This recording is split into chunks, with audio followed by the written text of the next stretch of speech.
Hello everyone, now welcome to you in my YouTube channel. In today's class, we are going to read our chapter related to civics, पंचायती राज। आज हम बात करेंगे पंचायती raj system की, किस तरह से पंचायती राज व्यवस्था हमारे देश में लागू होती है। यहाँ पर एक पिक्चर शो की गई है जिसमें ग्राम पंचायत का दृश्य शो किया गया है, किस तरह से पंचायत में मीटिंग होती है और किस तरह से न्याय दिया जाता है। All things we know in this class. Introduction. It was Gandhi ji who realize the importance of village panchayat. Gandhi ji वह व्यक्ति थे जिन्होंने रियलाइज़ किया विलेज पंचायत के महत्व को और उसको एक इंस्ट्रूमेंट के रूप में, उपकरण के रूप में रूरल डेवलपमेंट के लिए यूटिलाइज करने का उन्होंने प्रयास किया था। इसके लिए the committee recommended A 3 tier system, एक समिति बनाई गई जिसके तहत रिकमेंड किया गया लोकल गवर्नमेंट के रूप में एक 3 टायर स्ट्रक्चर को रिकमेंड किया गया एंड पंचायती राज बाय जवाहरलाल नेहरू। और यह कमेटी जवाहरलाल नेहरू के द्वारा रिकॉग्नाइज की गई, रिकमेंडेड की गई और 3 टायर सिस्टम हमारे देश में लागू किया गया। यहाँ पर एक वेब चार्ट शो किया गया है जिसमें आप देख सकते हैं कि ग्राम पंचायत में जो सदस्य होते हैं वो किस तरह से यूटिलाइज किए जाते हैं। गवर्नमेंट स्टाफ होता है, इसमें पंचायत सेक्रेटरी होते हैं, ब्लॉक डेवलपमेंट ऑफिसर्स होते हैं, कम्युनिटी बेस्ड ऑर्गेनाइजेशंस होती हैं, इलेक्टेड रिप्रेजेंटेटिव्स होते हैं एंड विलेजर्स होते हैं। ग्राम सभा के जो सदस्य होते हैं वो विलेजर्स, ग्रामीण होते हैं। अब विलेजर्स में किन किन कैटेगरीज को यूज़ किया जाता है? एल्डरली पीपल्स, जो बुजुर्ग लोग होते हैं गांव के, महिलाएं होती हैं उसमें शामिल, पुअर पीपल्स होते हैं, बैकवर्ड क्लास से रिलेटेड पीपल्स होते हैं, ट्राइबल समुदाय से रिलेटेड पीपल्स होते हैं और नवयुवक, यूथ, इन सबको भी इसमें शामिल किया जाता है।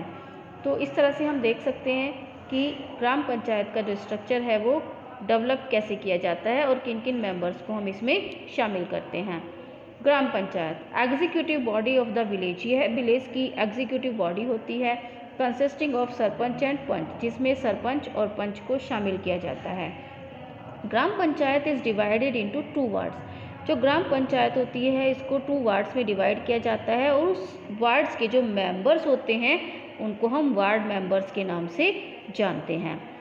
Ward panchayat and panchayat president, जो वार्ड के पंच होते हैं और पंचायत के जो प्रेसिडेंट होता है जिसको हम सरपंच कहते हैं, वह ग्राम पंचायत का निर्माण करते हैं और यह टर्म 5 ईयर्स टर्म्स के लिए इलेक्ट किए जाते हैं। मीन्स जो सरपंच होते हैं और पंच होते हैं वो 5 ईयर्स के लिए वर्क करते हैं।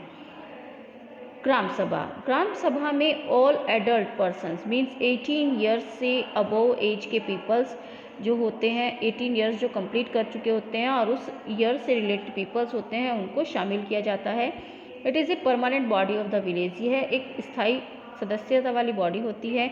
ग्राम sabha controls and approves the spending of money, gram sabha की ड्यूटी होती है नियंत्रण रखने की और उस अप्रूवल्स की, जो खर्च के लिए मनी की अप्रूवल्स होती है, जो रिवाइज किया जाता है सरकार की तरफ से।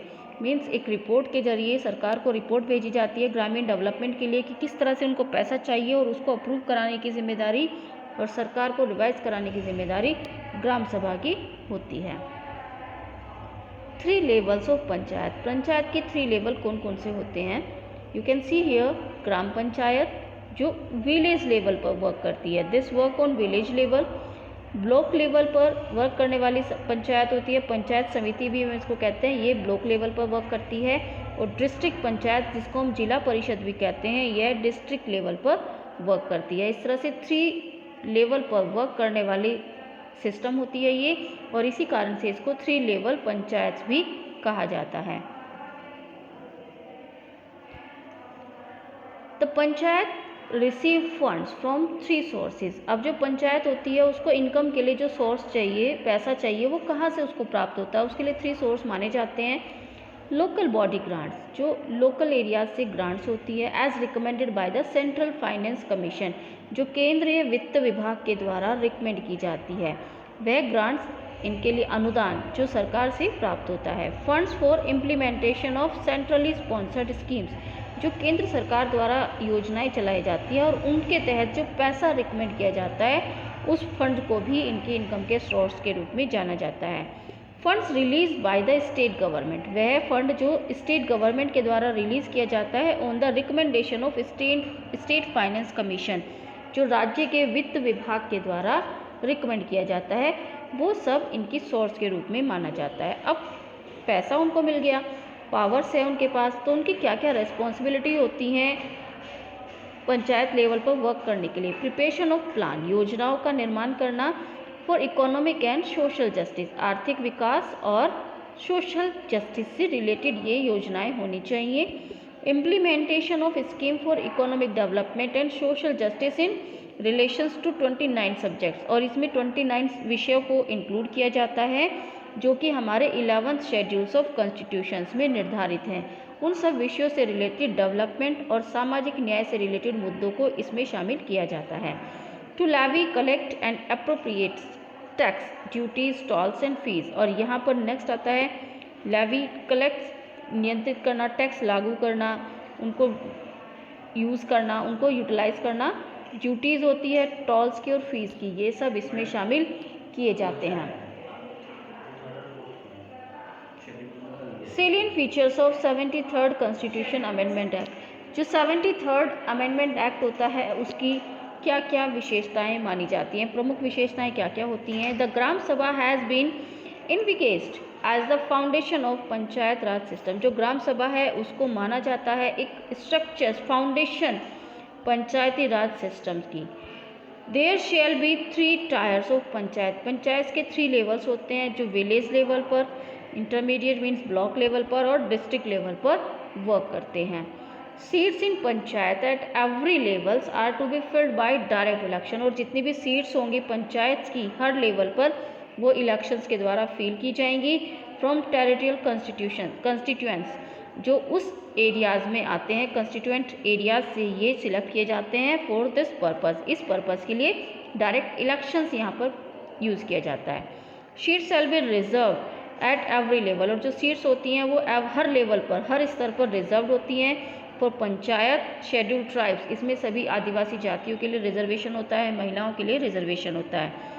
इन प्रोपोर्शंस टू देयर पॉपुलेशन, और जनसंख्या के औसत के हिसाब से इन ए गिवन पंचायत एरिया, जो पंचायत एरियाज़ में लिव करती है जनसंख्या, उसके हिसाब से womens not less than 1/3 of total number of seats, means यह भी 1/3 से कम नहीं होनी चाहिए टोटल नंबर ऑफ सीट्स का, तो वहाँ पर निर्धारण होता है वुमेन सीट्स का according to their population in panchayat area. The term of office of panchayat shall be 5 years, जो टर्म समय काल माना जाता है इन पंचायत का वो 5 years का होता है। And elections must be completed before expiry of its duration, और इनके समय काल के एक्सपायर होने से पहले ही जो इलेक्शंस होंगे वो हेल्ड किए जाएंगे। इफ़ डिज़ॉल्व अर्लियर इलेक्शंस, और अगर पहले ही ये डिज़ोल्व हो जाती है तो must be completed within 6 months for date of dissolution, तो उस डिज़ोल्यूशन से के 6 months के अंदर अंदर इस पंचायत सीट्स के इलेक्शंस के द्वारा दोबारा से रिकमेंडेशन वहाँ पर की जाती है।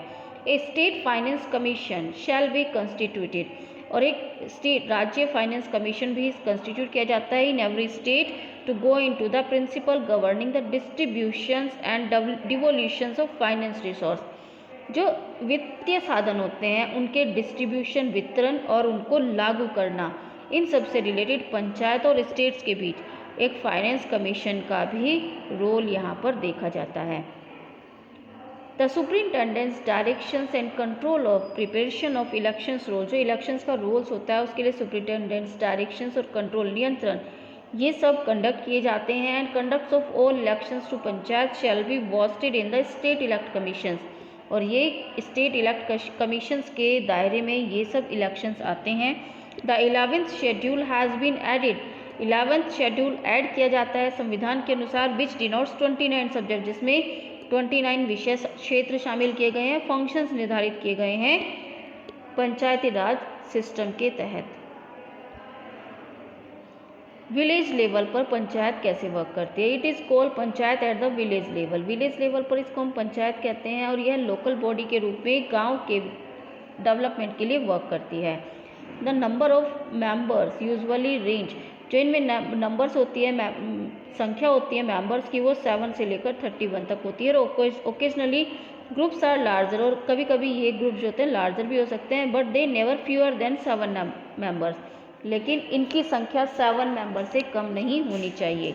The block level institution is called panchayat समिति। जो ब्लॉक लेवल पर संस्था काम करती है उसको हम पंचायत समिति कहते हैं। डिस्ट्रिक्ट लेवल पर जो इंस्टीट्यूशन वर्क करती है उसको हम जिला परिषद कहते हैं, और ब्लॉक लेवल पर वर्क करने वाली समिति को ब्लॉक समिति कहा जाता है। इंटरमीडिएट लेवल पंचायत, अब मध्यस्थ जो लेवल पर पंचायत वर्क करती है। पंचायत समिति इज लोकल गवर्नमेंट, यह एक लोकल गवर्नमेंट होती है एट द तहसील और तालुका लेवल इन इंडिया, जो तहसील और तालुका के लेवल पर वर्क करती है। It works for the village of the tehsil और तालुका, यह वर्क करती है विलेज की तहसील और तालुका के हिसाब से। And together are called development block, और इसको हम एक साथ कंबाइन करके ब्लॉक का नाम देते हैं। ब्लॉक डेवलपमेंट यहाँ पर शामिल किया जाता है। द पंचायत समिति इज़ द लिंक बिटवीन ग्राम पंचायत, जो पंचायत समिति है वो लिंक का काम करती है ग्राम पंचायत के बीच में और डिस्ट्रिक्ट एडमिनिस्ट्रेशन के बीच में। There are a number of variations of this, और यहाँ पर वेरिएशंस पाई जाती हैं, विभिन्नताएं पाई जाती हैं इन इंस्टीट्यूट्स में वेरियस सीट्स के लिए। इट इज़ नॉन एज मंडल प्रजा परिषद, अलग अलग स्टेट्स में इनके अलग अलग नाम होते हैं। जस्ट लाइक मंडल प्रजा परिषद इसको आंध्र प्रदेश में कहा जाता है, and taluk panchayat in Gujarat, mandal panchayat in Karnataka, and in general kind panchayat raj at higher level, panchayat raj इसको हायर लेवल पर कहा जाता है। कंक्लूजन, कॉन्स्टिट्यूशन जो हमारा है वो बताता है it is composed on ex officio members, इसमें कंपोज किया जाता है एक्स ओफियो मेंबर्स के द्वारा, जिसमें शामिल किए जाते हैं all sarpanch of panchayat samiti area, MPs और MLAs of area, and STO of the sub division areas. Coopted members representative of SC और एसटी एंड वुमेन्स, जो रिजर्वेशन सीट्स के तहत चुने जाते हैं। एसोसिएटेड मेंबर जिसमें farmers of the area, a representative of the cooperative societies and one of the marketing service, and some elected members also, इसमें इन सबको ग्रुप के रूप में शामिल किया जाता है।